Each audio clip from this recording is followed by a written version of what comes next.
beaucoup, après une vingtaine d'années où je n'ai parlé de rien, parce que nous sommes revenus dans une société de consommation qui n'avait rien à faire de tout cela, des Trente Glorieuses.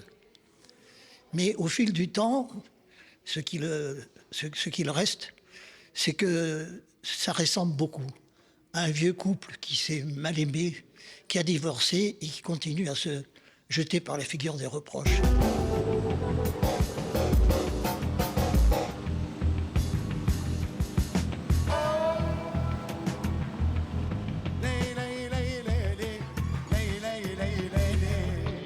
Il me semble que c'est la première fois dans le Limousin qu'on ait une exposition de cette nature. Il y a eu le 50e anniversaire, on n'a rien eu. 60 ans après, j'ose dire qu'il était temps. Jusqu'au 31 décembre, le musée de la Résistance de Limoges propose Partir en Algérie, revenir d'Algérie. Une chronique des années 54 à 62 qui renoue avec la vie quotidienne devant ce qui ne s'appelait pas la guerre d'Algérie.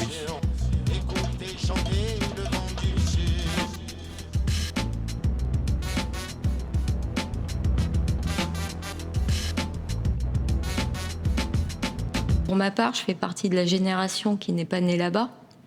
Donc c'est déjà une transmission. Il faut rester fidèle aux valeurs qui nous ont inculquées, à toutes ces choses qu'on a entendues depuis qu'on est né, qu'on a essayé d'emmagasiner en nous, parce qu'on n'a que le poids des mots et pas le poids des images. On n'a jamais pu voir leur maison où ils sont nés, la terre où ils sont nés. Et ça, c'est un manque. Mais je pense qu'on va réussir à relever le challenge parce que l'histoire est belle. Toutes ces mémoires parallèles restent conflictuelles parce que pratiquement elles ont toutes raison. Elles ont toutes été trahies par le mouvement. Les Français d'Algérie ont été trahis. Les appelés du contingent ont également été trahis. Ils n'avaient rien à faire là-bas dans le contexte où nous étions. Les harkis ont été trahis.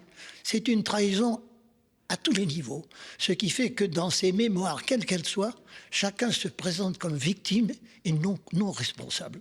Des documents, des objets accompagnent des témoignages recueillis auprès de civils, de familles, mais aussi d'appelés du contingent.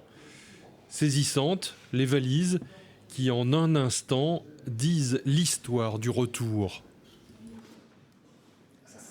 Mais ce qui me reste, c'est ce que ces hommes, avec lesquels je n'avais rien de proche, moi, l'occidental, cartésien, des verbes comme le verbe être, pour eux, est plus important que le verbe avoir. Ils n'avaient rien, mais ils m'ont donné beaucoup, beaucoup.